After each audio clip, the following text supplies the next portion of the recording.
काशी गंगा नाव मेरे वीर नहीं माने मेरो मनुआ।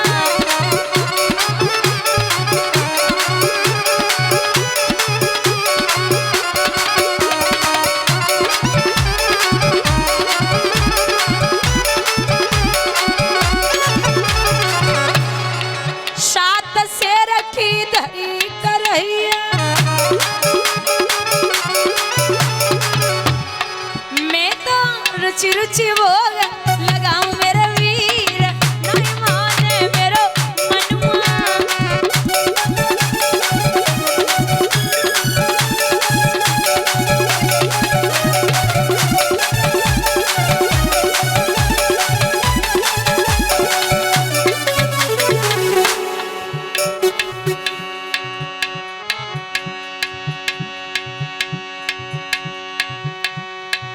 श्री गोवर्धन महाराज महाराज तेरे माथे मुकुट विराज रहो।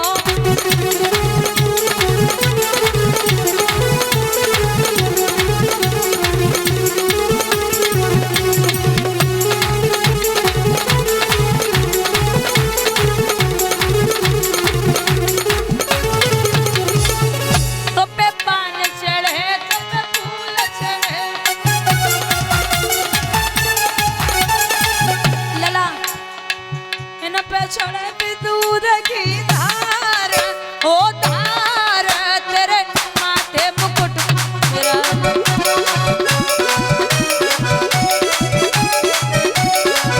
बोलिए मानसी गंगा की।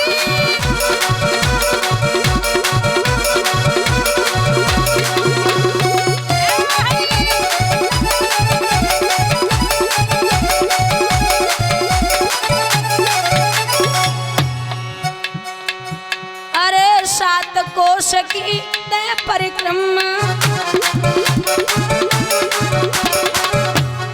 पूजा करे कौशल की अम्मा।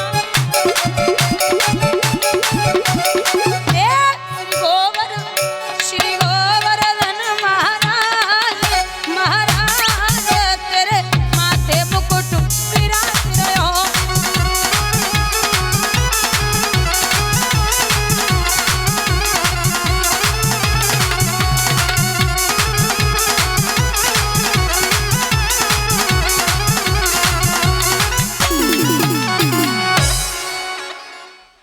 बोलिए गोवर्धन महाराज की। भगवान आज पूजन करवा रहे हैं। जमीन पे हाथ मारा है जहां से गंगा प्रकट हुई जिसका नाम पड़ा है मानसी गंगा। भैया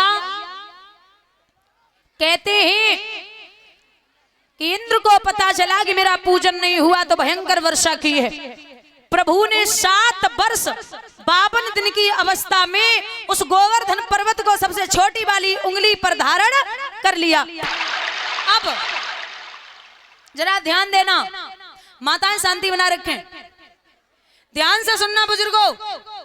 इतनी वर्षा हुई है ब्रज में, इतनी वर्षा हुई है लेकिन एक भी बूंद नहीं आई।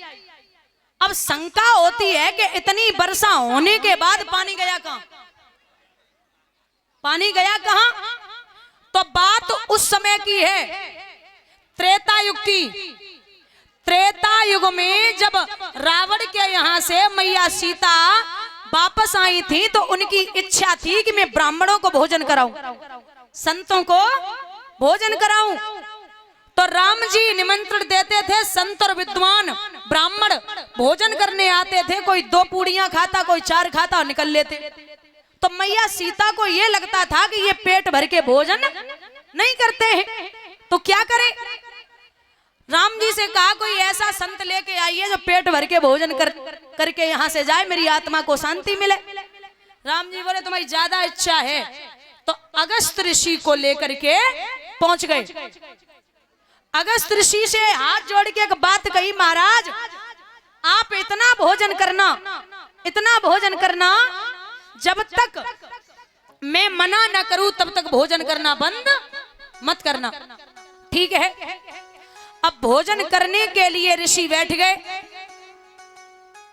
एक दिन है गो, 2 दिन है गए, 3 दिन है गए, 4 दिन है गए, 5 दिन है गए, भोजन कर वो बंद नहीं कर रहे।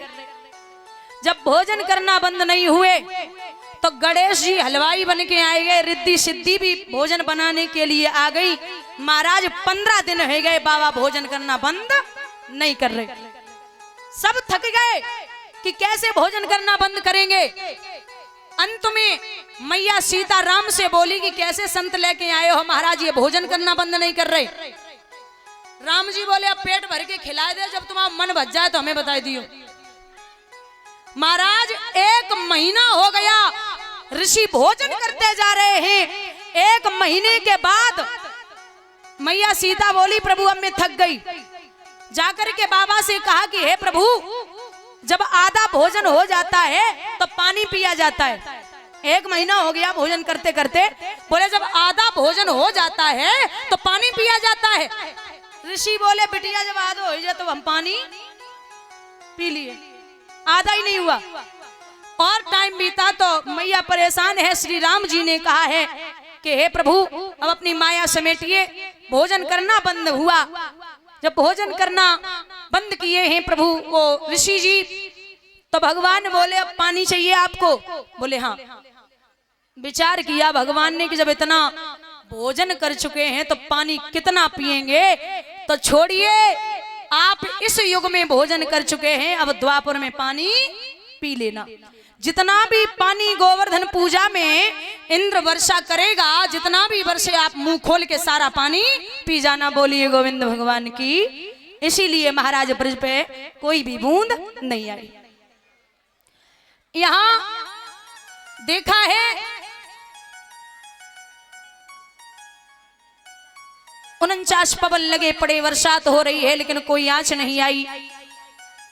इंद्र आकर के प्रभु के चरणों पर गिर पड़ा, माफ करना, अपनी लीला को समेट लो। क्षमा याचना मांगी, घमंड दूर हुआ। प्रभु सभी ब्रजवासियों के साथ में पुनः अपने धाम के लिए आए हैं। महाराज श्री सुखदेव भगवान वर्णन करते हैं राजन परीक्षित, अनेक लीलाएं भगवान ने अपने बाल्यावस्था में की हैं और भगवान बड़े होते जा रहे हैं।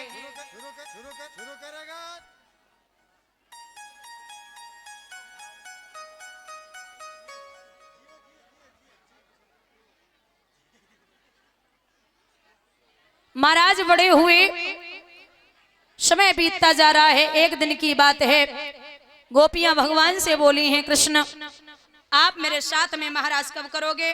भगवान बोले समय आने पर। वो समय आया है, वसंत ऋतु की पूर्णिमा के दिन भगवान ने योग माया को इशारा दिया, जाओ और जाकर के यमुना के किनारे सुंदर सी जगह बना के आओ। यमुना के किनारे सुंदर सी जगह योग माया ने बनाई है।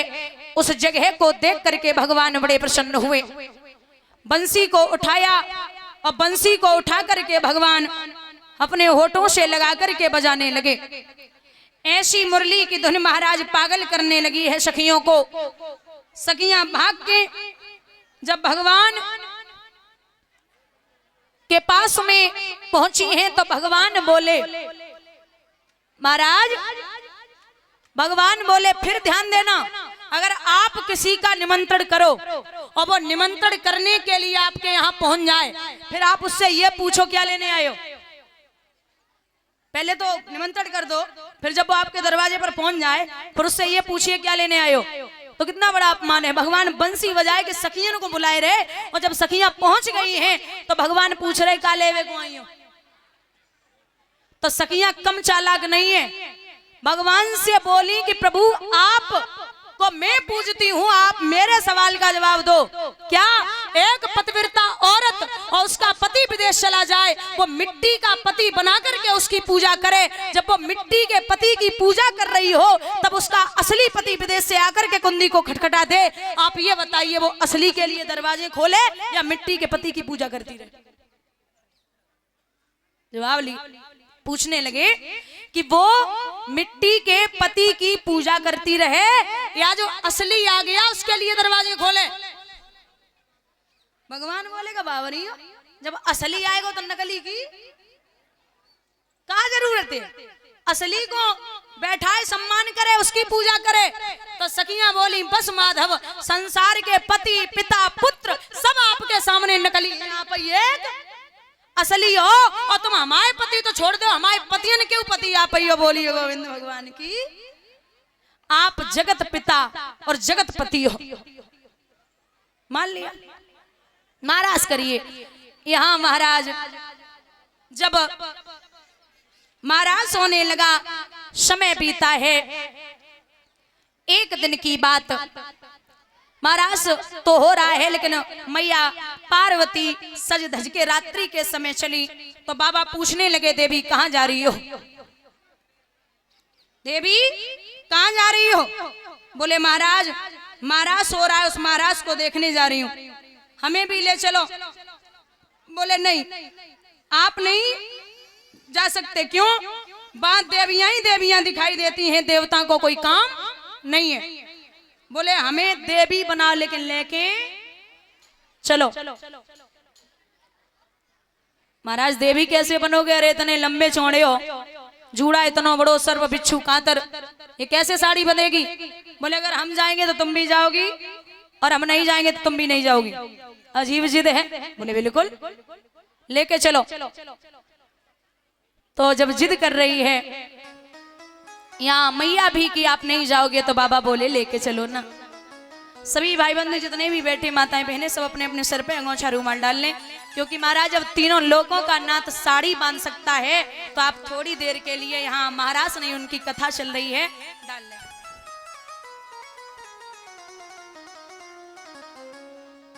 तब करते जब काऊ ब्याह हुए, जब तक उनकी चलेगी तब तक ब्याह नहीं होनी तुम्हारे लागू। एक गांव में एक व्यक्ति रहता था, वैसे तो कुछ और नाम था, लेकिन लोगों ने देखा कि ये कभी काम बनने ही नहीं देता है, तो उसका नाम रख दिया बिगाड़ानंद।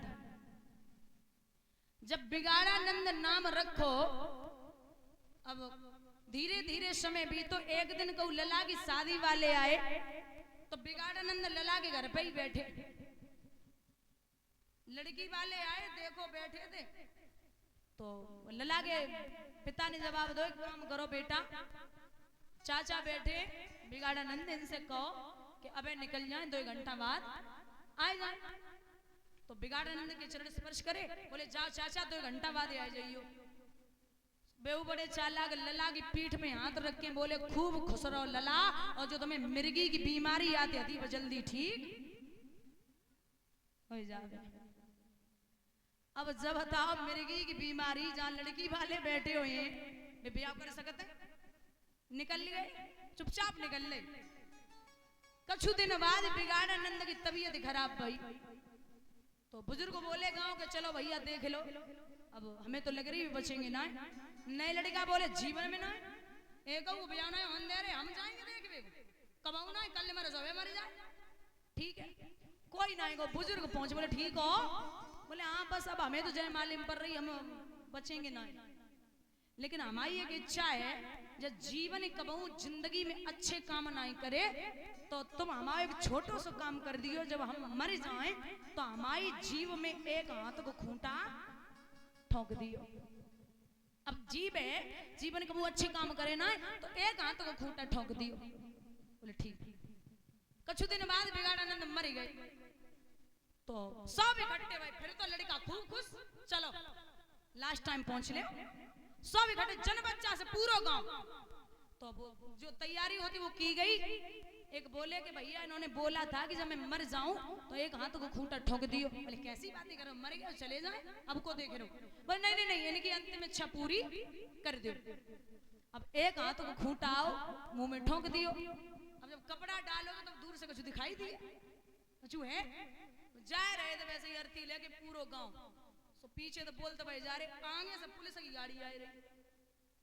तो पुलिस वाले बोले व्यक्ति तो मर गया, लेकिन ये सामने से महसूस क्या हो रहा है? बोले रुको, हाँ साहब बोलो, आरती नीचे उतारो।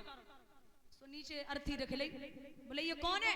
बोले साहब जी हमारे गांव के बिगाड़ नंद हते, जीवन में इनने कबू अच्छे काम नहीं करे, अब जे जब मरे थे बासे पहले कह के गए कि हमारे मुंह में खूंटा गाड़ी दियो तो हमने ठोक दो। अच्छा पुलिस वाले बोले तुमने मार दो, हमें पता है जिंदगी में अच्छे काम नहीं करे, तुमने सबने मिल के मार दो। अरे बोले साहब कैसी बातें कर रहे हो, मेरी गलती नहीं है, इन्होंने बोला था वही मैंने किया। पुलिस वाले बोले अपराधी कबू कहा तो हमने अपराध करो, चलो उठाओ सबे, पूरे जन बच्चा से सब जेल में। अब कोई तो हंस रहा कोई रो रहा, बोले भैया मत जेल में डाल के। बोलिए गोविंद भगवान की। जो बिगाड़ने वाले हो तो कबू सुधरवे वाले नहीं है। दादा का उच्चगिला ने जाए कि मैया सूरज सो कही है कि वो आपका बेटा जमीन पे खड़ा और वो सौत का लड़का ऊपर बैठा है। नागिन सी फुंकारती हुई पहुंची, बोले चल दूर खड़ा हो, अरे नीच किसके मुकाबले आया है, अक्ल है कहां तुम्हारी, भूप सिर पर ये गधा चढ़ाया है। और ये हमारे परम श्रद्धेय बड़े भ्राता जी विनय भैया, लालू भैया, कन्हैया और नाम पता है किसी? विवेक भैया, हाँ सिवेक ठीक, और विपिन, और कोई ठीक है। जितने हैं भगवान से कामना करती हूँ माल्यार्पण कर रहे हैं। हे कन्हैया हमेशा परिवार का और अपने बड़ों का दुनिया में नाम रोशन करे। माल्यार्पण कर रहे भगवान माला माल बनाए रखे, किसी भी बात की कमी न हो, सुख और संपत्ति प्रदान हो, माता रानी की कृपा दृष्टि परिवार पर बनी रहे। और बड़े भ्राता जी लालू भैया उनकी तरफ से 1100 रुपए आए हुए हैं। ठाकुर जी से कामना करती हूँ गोविंद यूं ही हमेशा धर्म के कार्यों में अपने हाथ आगे को बढ़ाते रहें और इनका सम्मान कहीं भी किसी भी जगह समाज में परिवार में कम न हो, यही गोविंद से अभिलाषा और आकांक्षा है। बोली गोविंद भगवान की। बंधुओं बोले इसे गद्दी पर बिठा रखा है और तू इधर सुन ले, एक काम कर यहां से निकल, कहां जाना है?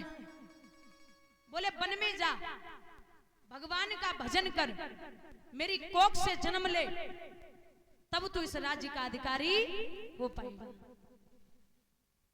महाराज ध्रुव के ये बात चुभ गई, वहां से चले और जाए के जब मैया के पास पहुंचे तो मैया ने आहट भरी पुकार जब लाला की सुनी, एक बात कही, बच्चा क्या बात है, किसने मारा? ध्रुव बोले मैया हमें मासी ने डांटो। अरे बाबा रे, माँ मरे मौसी जिए जो मौसी सी, क्या हुआ? मासी माँ जैसी, अगर मार दिया तो क्या बिगड़ गया? चुप हो जा। बोले नहीं मैया हम जा से नहीं रोए रहे, हमें मौसी ने मारो। फिर माँ मौसी हमें डांटती रही लेकिन पिता ने कुछ नहीं कहा। अब मैया सुनीति ध्रुव के सर पे हाथ फेर के बोली, बच्चा तू कैसी बात करता है? अरे वो तेरा पिता होता तब तो कुछ कहता, वो तेरा पिता है ही नहीं। ध्रुव एकदम से चौंके, मैया फिर मेरा पिता कौन है? बोले तेरे पिता का नाम है परमात्मा, ईश्वर, जगदीश, भुवनेश्वर, और वो तेरा ही पिता क्या? वो तो संसार का पिता है। वो तेरे पिता का भी पिता है। तो ध्रुव बोले बस मारे ने दे, मैं उसी पिता घर जाऊंगा जो ध्रुव हूं, तो ध्रुव पद पाकर आजीवन ध्रुव कहलाऊंगा।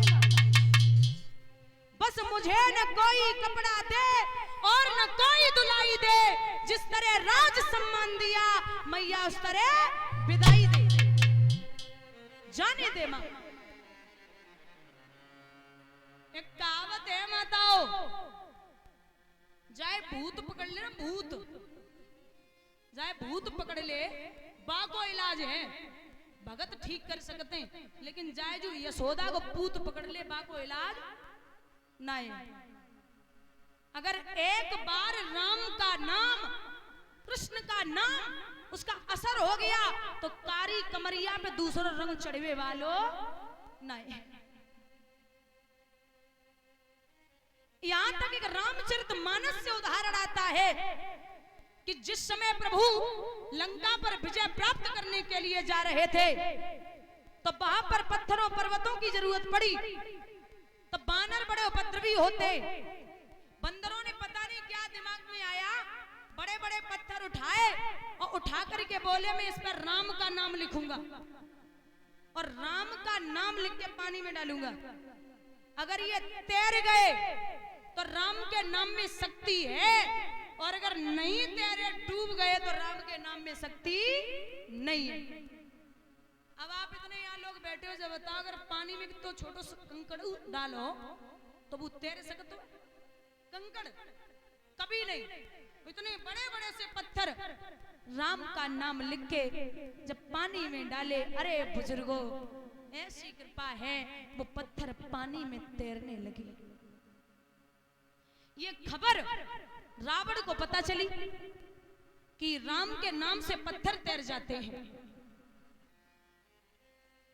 तो बोले ये कोई बड़ी बात है, लाओ एक पत्थर उस पे मेरा नाम लिखो और उसे पानी में डालो, वो भी तैर जाएगा। रावण ने बड़ा सा पत्थर मंगाया और जैसे ही बड़ो सो पत्थर आयो बापे रावण ने अपना नाम लिखो। माताओं जैसे ही पानी में डालो, पता है क्या हुआ? तैर गया पत्थर, मैया वो तैर गया। और जैसे ही पत्थर तैरो, अब लोग अचंभित हो गए, बोले ये तो राम की बराबरी कर सकता है, इसके नाम से पत्थर तैर जाते हैं। लेकिन दादा वो पत्थर रावण के नाम से ना है। रावण ने जब अपना नाम लिखा था तो पत्थर के पास जाकर के कहा कि तुझे राम की सौगंध है, अगर तू डूब गया तुझे राम की सौगंध है। तो भगवान की कसम से तैरा है, रावण के नाम से नहीं। बोलिए गोविंद भगवान की। यहां ध्रुव चल तो लिखा भी है, जरा तारो